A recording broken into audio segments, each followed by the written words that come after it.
FMS Nightingale. Book 9, Elsa's Ark. Chapter 1, The Silent World. The Federation medical starship, FMS Nightingale, is a massive hospital cruiser equipped for deep space missions.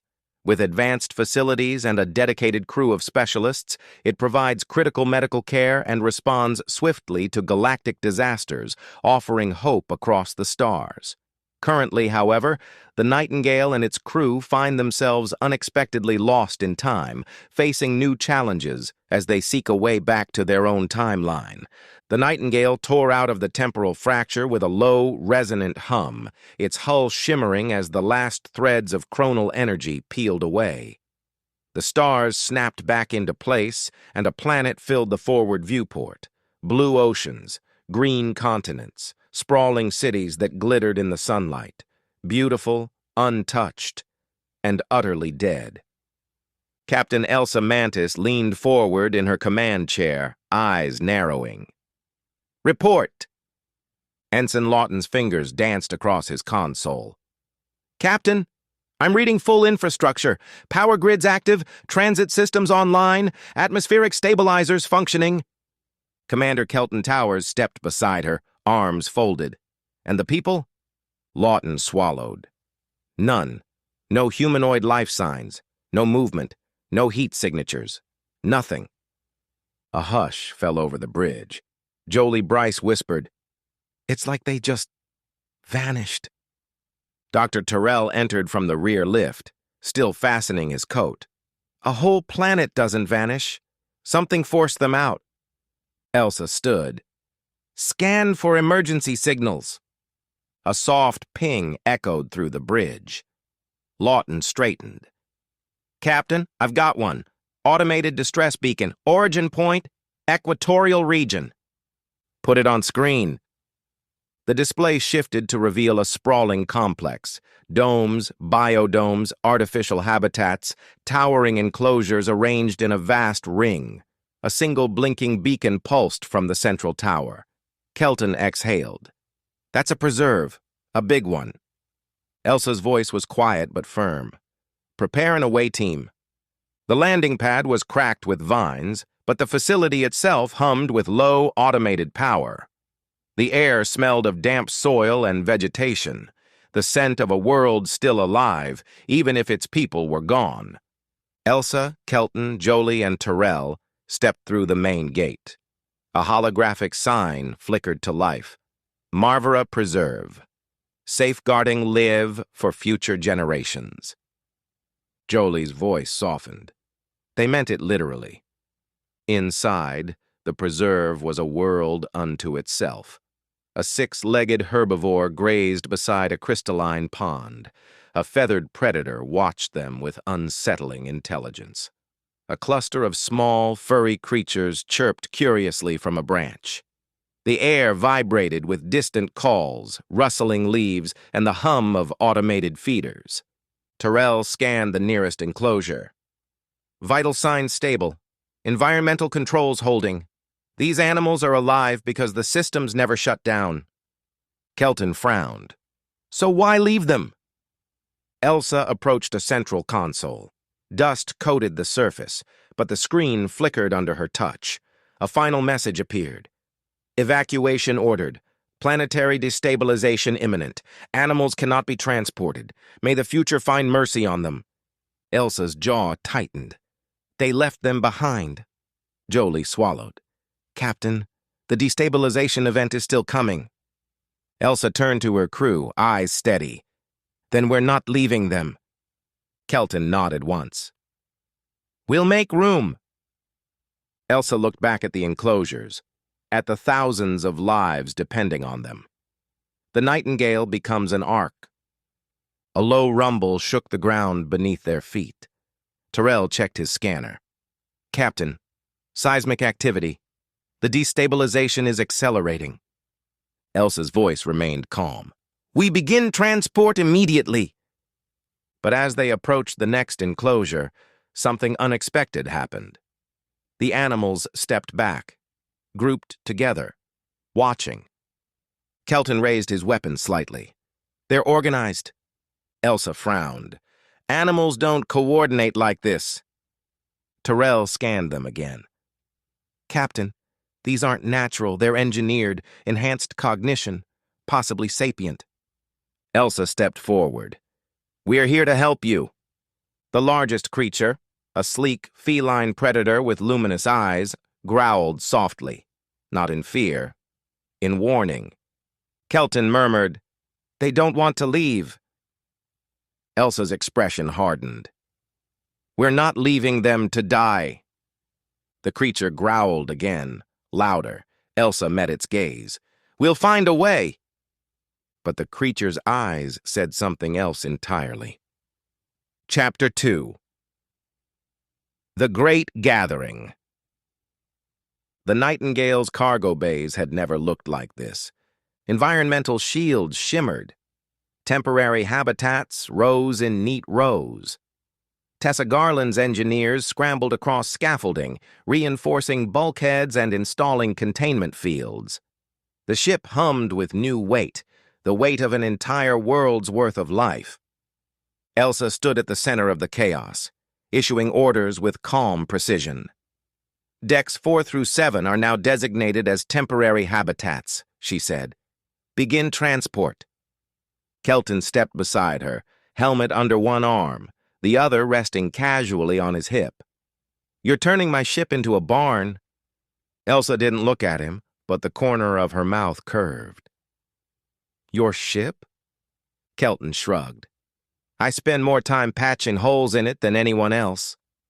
Elsa finally glanced at him, brief, warm, amused. Then consider this a new kind of security challenge. Kelton leaned in slightly, voice low. You know I like a challenge. Elsa's eyes flicked to his for half a heartbeat, a spark, subtle and unspoken, before she turned back to the console. Then let's get to work. Kelton's smile lingered as he followed her out. The Preserve's transport platform glowed as the first containment pods materialized aboard the Nightingale. A herd of six-legged herbivores stepped out, blinking in confusion. Jolie Bryce rushed forward, arms full of medical scanners. Oh, look at them! They're perfect! One of the creatures, a calf barely the size of a house cat, trotted straight to her and pressed its head against her leg. Jolie gasped. Captain, it just imprinted on me. Elsa smiled softly. Then you're its mother now. Kelton muttered. Poor kid. Jolie shot him a glare. I heard that. Kelton raised his hands. Just saying, you're going to have to feed it. The calf bleated happily. Jolie sighed. Fine, but I'm naming it Biscuit. Elsa shook her head, amused. Focus, everyone. We have thousands more to move. The next enclosure was less cooperative. A feathered predator, tall as a man, eyes sharp as blades, paced behind the barrier. Its gaze locked onto Kelton the moment he approached. Kelton frowned. Why is it looking at me like that? Tyrell checked his scanner. Because you're the biggest thing in the room. Kelton muttered. Great. Elsa stepped beside him. You'll be fine. Kelton gave her a sideways look. You sound very confident. Elsa's voice softened. I trust that you can handle yourself. Kelton blinked, just once, before clearing his throat. Right. Let's do this. He entered the enclosure slowly, hands open, posture steady. The predator circled him, feathers bristling. Elsa watched closely, tension coiled beneath her calm exterior. Kelton murmured, Easy, easy. The creature lunged. Elsa moved before she thought, hand on the barrier, voice sharp. Kelton! Kelton dodged, rolled, and came up behind the creature, guiding it toward the containment pod with practiced precision. The predator finally stepped inside. Kelton exhaled. See? Easy. Elsa's voice was quiet. You scared me.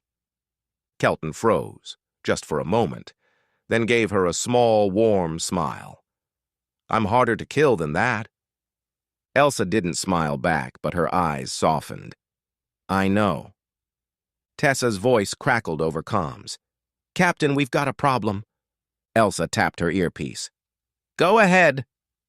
Someone disabled the stabilizers in Cargo Bay 2, and by someone, I mean something with claws and a very good understanding of engineering. Kelton raised an eyebrow. The engineered animals. Elsa nodded. They're trying to stop us. Jolie hugged Biscuit closer. But why? We're saving them. Terrell answered grimly. They don't know that. All they know is that the last time someone put them in cages, they were abandoned. Elsa turned toward the preserve's central dome. We need to talk to them. Kelton stepped beside her. You're not going alone. Elsa gave him a look. Not annoyed, not dismissive, just aware. I wasn't planning to. Kelton's expression softened. Good. For a moment, brief, quiet, unspoken, they stood closer than necessary. Then Elsa turned away, all command again. Let's go. Kelton followed, close enough that she could feel his presence at her back. The engineered creatures gathered as Elsa and Kelton approached.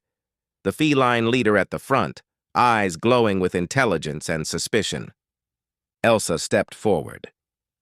We're not here to harm you. The creature growled softly. Kelton murmured, They don't trust us. Elsa's voice was calm. Then we'll earn it. She took another step. The creature's eyes narrowed. Kelton's hand hovered near his weapon, not drawing, just ready. Elsa glanced at him. Don't. Kelton met her gaze. I won't. Unless I have to. Elsa held his eyes for a moment, a silent exchange, layered and warm, before turning back to the creatures. We're here to save you, she said softly. All of you. The feline leader tilted its head, watching, thinking, judging. And then, slowly, it stepped forward. Elsa exhaled. Good. Kelton murmured, You're doing great. Elsa didn't look at him, but her voice softened. So are you. Kelton's smile was small, but real. The first bridge of trust had been built, but the storm was still coming, and the planet was rapidly running out of time. Chapter 3. The Saboteurs. The Nightingale vibrated with life, literal life. Chirps, growls, bleats, and the occasional thunderous bellow echoed through the corridors. The ship had become a floating sanctuary, a patchwork of habitats and improvised enclosures. But not all passengers were grateful. Some were planning, some were watching, some were waiting. Tessa's voice crackled over the comm. Captain, we've got a situation in Cargo Bay 2. Elsa and Kelton sprinted through the corridor, dodging a trio of panicked herbivores that had escaped their pen. Kelton guided Elsa around them with a hand at her back, steady, instinctive, lingering a moment longer than necessary. Elsa didn't comment, but she didn't pull away either. They reached the cargo bay doors just as Tessa burst out, hair wild, eyes blazing. Captain, she said. Something cut through the stabilizer conduits, clean cuts, precise, and then it released the predators. Kelton's jaw tightened. Any casualties? Tessa shook her head.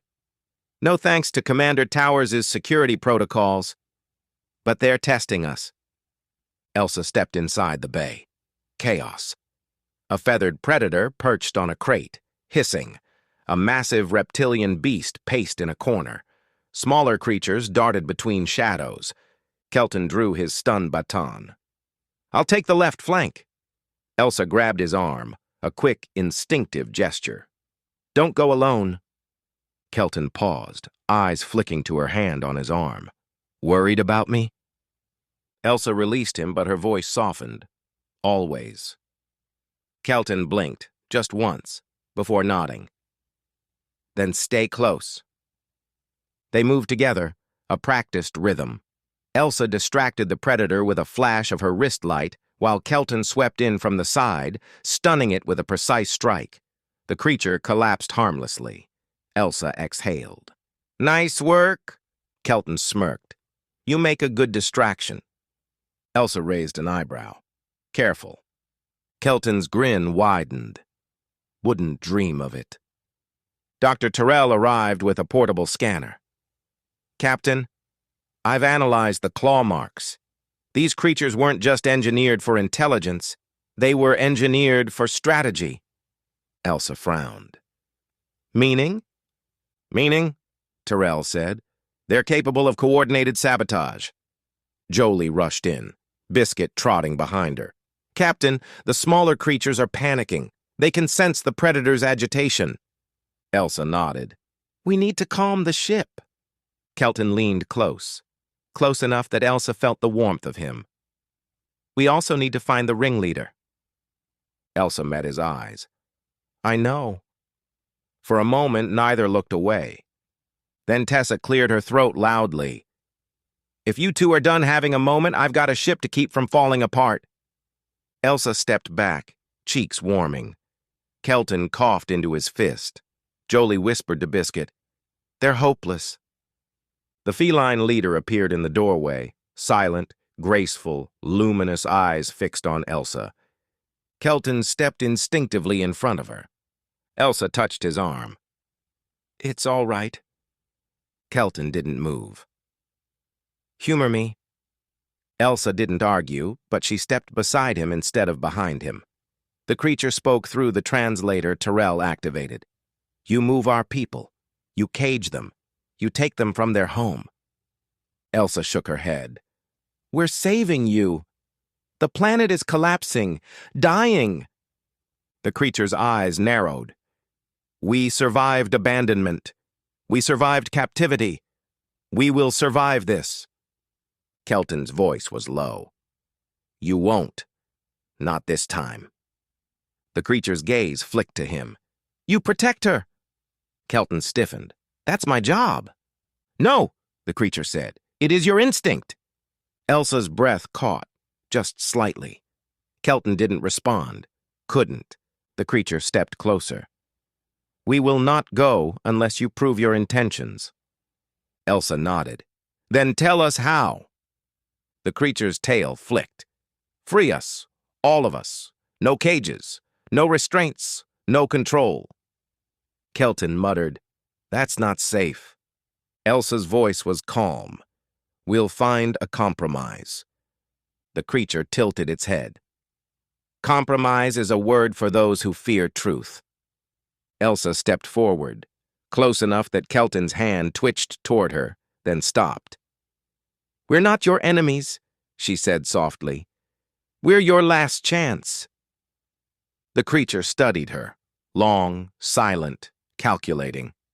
Then it turned away. "We will watch. We will judge. And we will decide." It vanished into the shadows. Kelton exhaled. "That went well." Elsa gave him a look. "You think so?" Kelton shrugged. "You didn't get eaten." Elsa's lips curved. "Thanks for the vote of confidence." Kelton stepped closer, not touching, but close enough that she felt the shift in the air. "You know I'd never let anything happen to you." Elsa held his gaze, steady, warm, unguarded for a heartbeat. "I know," she said quietly. And for a moment the chaos of the ark faded around them. The deck trembled beneath their feet. Tyrrell checked his scanner. "Captain, seismic activity is spiking. The destabilization is accelerating." Elsa straightened. "Then we move faster." The ship shook again. The animals cried out, and the clock began to run out. Chapter 4. The Truth of the World. The Nightingale trembled as another seismic wave rippled through the planet below. The destabilization was accelerating, faster than Tyrrell's models predicted, faster than anyone expected. Captain Elsa Mantis stood at the central console in the Preserve's command dome, watching the holographic projection of the planet's core fracture in slow, terrifying increments. "We're running out of time," Terrell said, voice tight. Elsa nodded. "Then we move faster." Kelton Towers stood beside her, arms folded, eyes scanning the perimeter. "We can't move faster if half the ship is being sabotaged." Elsa glanced at him. "We'll stop the sabotage." A beat passed, quiet, charged, before Tessa burst into the dome, hair wild, tablet in hand. "Captain, you need to see this." Tessa projected a hologram of the engineered creature's neural patterns, complex, layered, too advanced for simple uplift. "These aren't just enhanced animals," Tessa said. "They're designed, purpose-built. Their intelligence isn't an accident, it's a directive." Dr. Terrell frowned. "A directive for what?" Tessa zoomed in on a cluster of neural nodes. Coordination, defense, strategic reasoning. They were engineered to protect something. Kelton's jaw tightened. "Protect what? The Preserve?" Elsa shook her head. "No. Something inside it." Jolie stepped forward, Biscuit perched on her shoulder.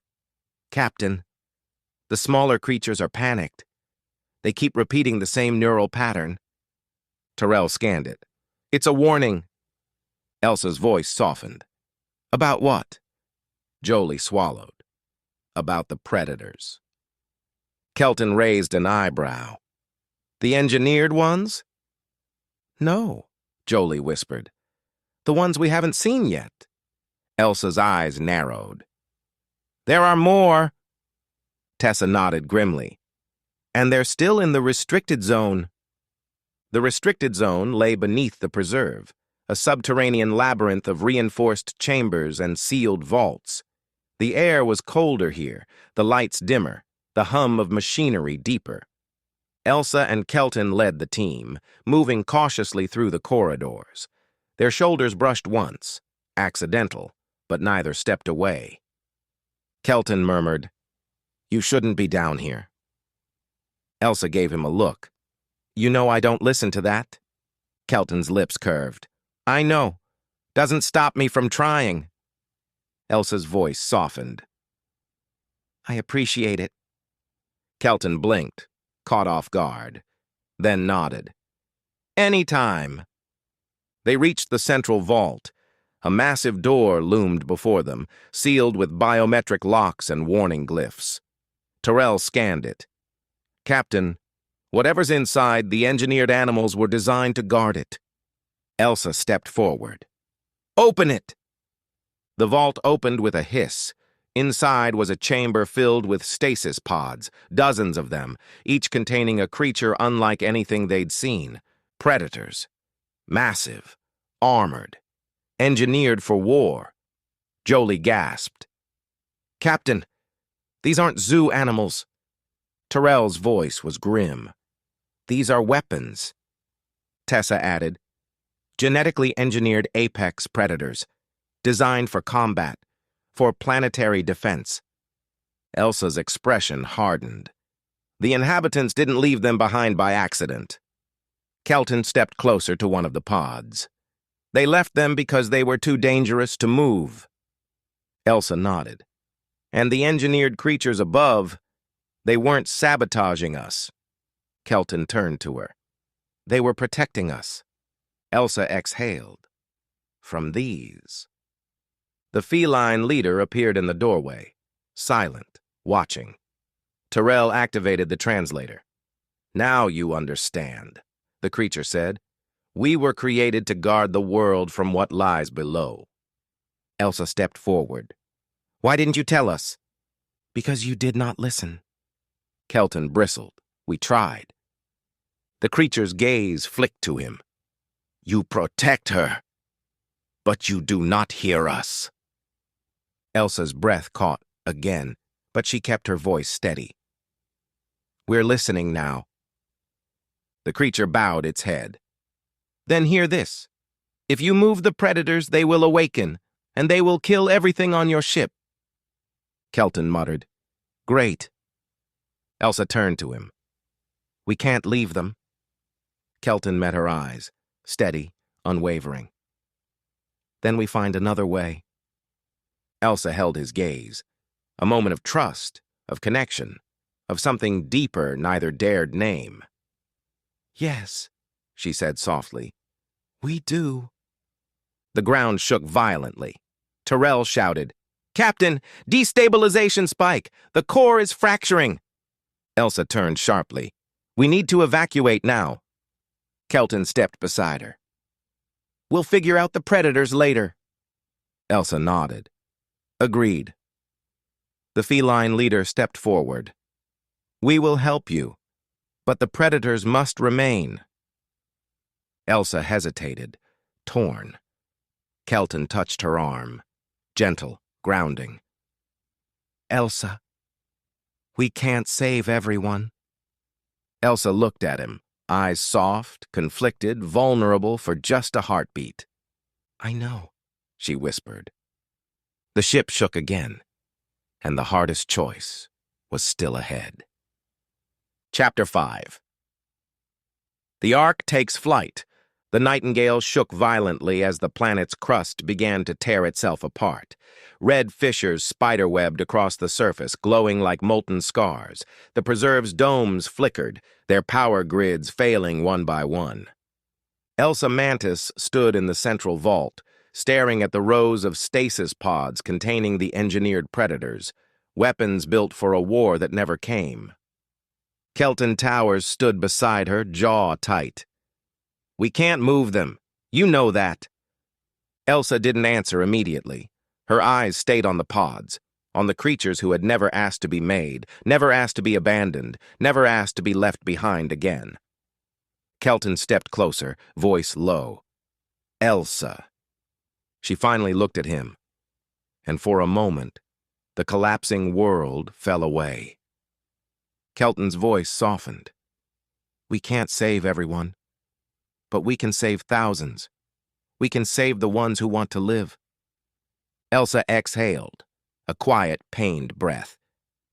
I know. Kelton's hand brushed her arm. Not a grab, not a pull, just a grounding touch. Then let's go. Elsa nodded, and the decision was made. The preserve erupted into chaos as the ground split open beneath it. Animals stampeded toward the transport pads. The engineered creatures, the guardians, guided the smaller ones, herding them with precision and urgency. Jolie Bryce sprinted across the clearing, Biscuit clinging to her shoulder. Captain, the last wave is ready! Tyrell shouted over the rumble. The core is destabilizing faster than predicted. We have minutes. Tessa's voice crackled over comms. Captain, the Nightingale's hull is at maximum stress. If we don't launch now, we're going down with the planet. Elsa turned to the feline leader, who stood at the edge of the vault entrance. We're leaving, Elsa said. Come with us. The creature's luminous eyes softened. We will, but the predators stay. Elsa nodded, the hardest acceptance of the mission. Kelton touched her back lightly. We did everything we could. Elsa didn't look at him, but her voice softened. I know. The ground heaved violently, throwing Elsa off balance. Kelton caught her, hands firm on her arms, holding her upright as the world buckled beneath them. For a heartbeat, they were close enough to feel each other's breath. Elsa steadied herself. Thank you. Kelton didn't let go immediately. Any time. They ran. The preserve collapsed behind them, domes imploding, habitats crumbling. The engineered creatures sprinted alongside the crew, guiding the last of the animals toward the transport pads. A massive herbivore stumbled, trapped by falling debris. Elsa moved toward it instinctively. Kelton grabbed her wrist. Elsa! The ground is giving way! I'm not leaving it! Kelton swore under his breath, then went with her. Together they freed the creature, pushing it toward the pad as the earth split open behind them. Kelton pulled Elsa back just as the fissure widened. You're going to get yourself killed! Elsa met his eyes, breathless, fierce. Not today. Kelton's answering smile was small, shaken, and full of something he didn't say aloud. The Nightingale's engines roared as the last transport pads activated. Animals flooded into the cargo bays. The engineered guardians followed, taking positions near the entrances, watching, wary, but willing. Elsa and Kelton sprinted up the ramp as Tessa shouted from the bridge, "We have to launch now!" Elsa hit the comm. "Do it!" The ramp sealed behind them. The Nightingale lifted, engines straining, hull groaning under the weight of an entire biosphere. The planet cracked open below them, magma erupting in violent plumes. Jolie whispered, "Come on, come on." The ship broke through the atmosphere just as the world collapsed into itself. Kelton exhaled, shoulders sagging. "We made it." Elsa watched the dying planet fade behind them, a world that had been abandoned, but not forgotten. "We did," she said softly. Kelton stepped beside her, close, steady, warm. "You saved them." Elsa shook her head. "We saved them." Kelton's gaze lingered on her, a quiet, unguarded moment. "Elsa," he said softly, "you never stop fighting for life. It's something to see." Elsa met his eyes, and for once didn't look away. "Thank you," she said. The moment stretched, warm, fragile, real, until Tessa's voice broke in. "Captain, we've found a habitable world nearby, perfect for relocation." Elsa straightened. "Set course." Kelton fell into step beside her. "Wherever it leads," he said. Epilogue. A new home. The Nightingale drifted in low orbit above a world untouched by civilization, a tapestry of emerald forests, silver rivers, and golden plains stretching to every horizon. Morning light spilled across the surface, soft and warm, as if the planet itself were welcoming its new inhabitants. Elsa stood at the forward viewport, watching the first wave of animals step onto the soil of their new home. Herbivores wandered cautiously into the tall grass. Winged creatures took to the sky in bursts of color. Smaller mammals darted between roots and ferns, chirping with excitement. Behind her, the bridge was quiet, the kind of quiet that only came after a mission that had nearly broken them. Kelton Towers approached, stopping at her side. "They're settling in." Elsa nodded. "They deserve a place to live, a place to breathe." Kelton studied her profile, the calm strength, the softness she rarely let anyone see. "You gave them that." Elsa shook her head. "We gave them that." Kelton's lips curved. "You always say that." Elsa didn't answer, but her eyes warmed. A soft chime signaled an incoming transmission. Tyrell's voice came over the comm. "Captain, the engineered guardians are ready." Elsa and Kelton made their way to the cargo ramp, where the feline leader and its companions waited. Their luminous eyes reflected the sunlight pouring in from the open hatch. Elsa stepped forward. "This world is yours now. No cages, no restraints, no masters." The feline leader bowed its head. "You kept your promise." Elsa nodded. "And you kept yours." The creature's gaze flicked to Kelton. "Protect her." Kelton blinked. "I always will." Elsa's breath caught, a small, unguarded moment, before she turned back to the creature. "Will you stay here?" she asked. "Yes," the leader replied. "We will guide this world, guard it, shape it, and remember you." Elsa's voice softened. "Then goodbye." The creature stepped closer, close enough that Elsa could feel its breath. "Not goodbye. Until the next crossing of paths." Then it turned and bounded into the forest, its companions following in silent grace. The ramp closed, The engines hummed. The Nightingale lifted gently into the sky. Elsa and Kelton remained at the viewport, watching the sanctuary world shrink beneath them. Kelton spoke first, voice low. "You know, you scared me back there." Elsa glanced at him. "When?" Kelton gave her a look. "Every time you ran toward danger instead of away from it." Elsa's lips curved. "You should be used to that by now." Kelton stepped a little closer, not touching, but close enough that she felt the warmth of him. "Doesn't mean I stopped caring." Elsa held his gaze, steady, warm, unguarded for a heartbeat longer than usual. Kelton's expression softened, something warm, something real, before he looked back at the stars. Tessa's voice came over the comm. "Captain, the temporal drive is stabilizing. Another fracture is forming." Elsa straightened. "Set course." Kelton fell into step beside her, hands clasped behind his back. "Wherever it leads." The Nightingale turned toward the shimmering fracture, engines glowing as it accelerated into the unknown. Behind them, a world full of life began its first dawn. Ahead, the next story waited, and the journey continued.